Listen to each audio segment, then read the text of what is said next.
Imagine endless plains, the wind whispering secrets only the dust remembers. This is the story of a place where history refuses to stay buried, and where the silence speaks volumes. Our journey begins in the vast, empty heart of Wyoming, a land carved by the hopes and sorrows of the Oregon Trail. But beneath the prairie, something much, much older waits. This is where we meet Dr. Rhea Santos. She's a brilliant linguist, one of the few people on Earth who can give a voice to dead languages. Her latest assignment is ... controversial. She's been flown out to a massive open-pit dig site, a raw wound in the otherwise perfect landscape. What they've found there has baffled everyone. It's a machine, or what looks like one. A colossal wooden mechanism, perfectly preserved, built by a civilization that history has completely forgotten. No one knows what it is, what it does, or how it got there. That's Rhea's job to figure out. The isolation is immediate and absolute. It's just Rhea, a small, weary crew, and the endless sky. The air is thick with dust and a strange, ancient smell, like a tomb freshly opened. There's a feeling of being watched, not by people, but by the land itself. The dig site, once a place of scientific excitement, starts to feel like a cage. As Rhea gets to work, tracing the intricate carvings that cover every surface of the wooden giant, a sense of dread begins to creep in. The sun beats down, but the shadows in the trench feel unnaturally cold. The silence of the plains isn't peaceful. It's heavy, judgmental. Rhea's initial fascination with the language soon turns to fear. She translates the first few passages, her hands shaking slightly. This isn't a machine. It's not a temple or a tool. It's a prison, a trap. The carvings speak of a primal entity, something ancient and malevolent, tied to the original inhabitants of this land. They describe how this great mechanism was built not to create, but to contain.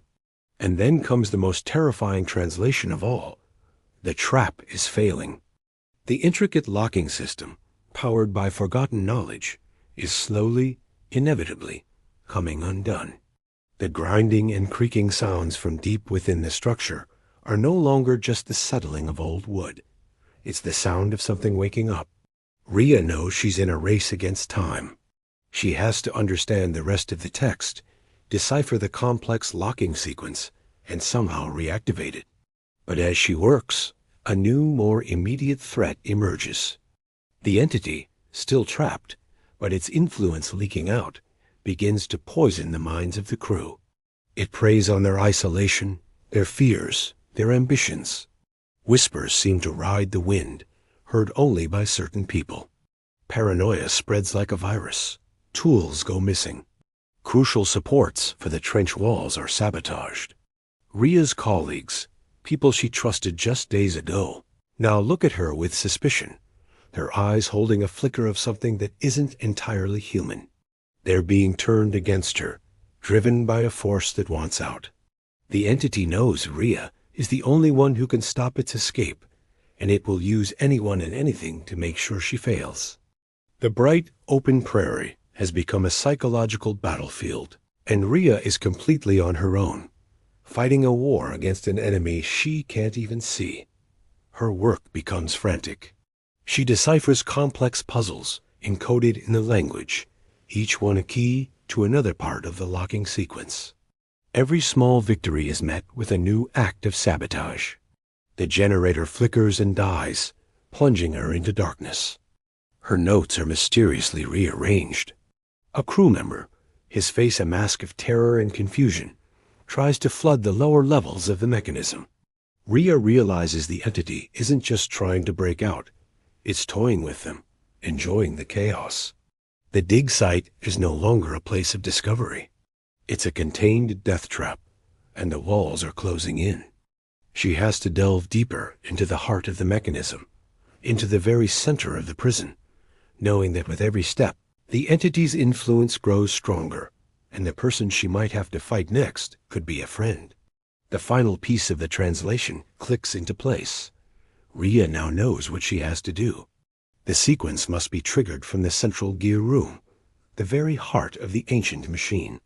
She descends into the earth, navigating a maze of massive wooden gears and levers, the air thick with the smell of ozone and decay. The low, grinding hum is deafening now, a constant physical pressure. As she enters the core chamber, a cramped, dirt-floored room, dominated by a final, colossal locking pin, she finds she's not alone.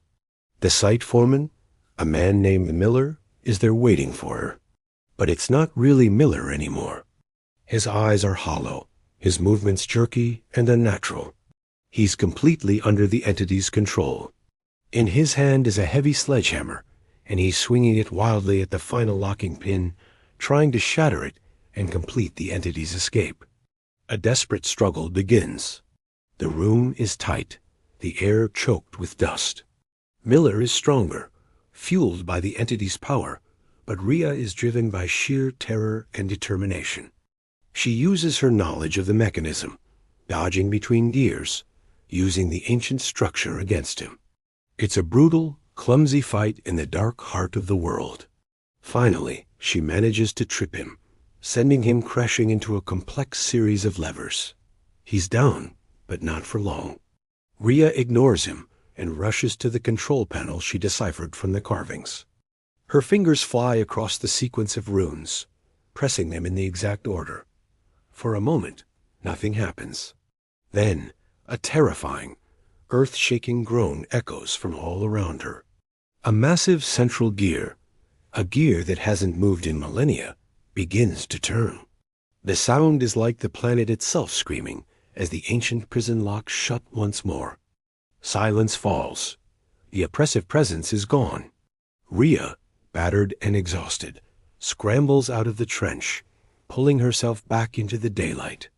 As her eyes adjust, she sees the sky has turned a sickly yellow. A wall of dust is racing across the plains, a sudden, violent storm.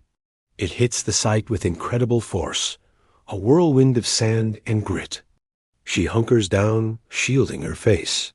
When the storm finally passes and the air clears, the landscape has been transformed. The massive trench, the colossal wooden mechanism, and the unconscious form of Miller are all gone, buried.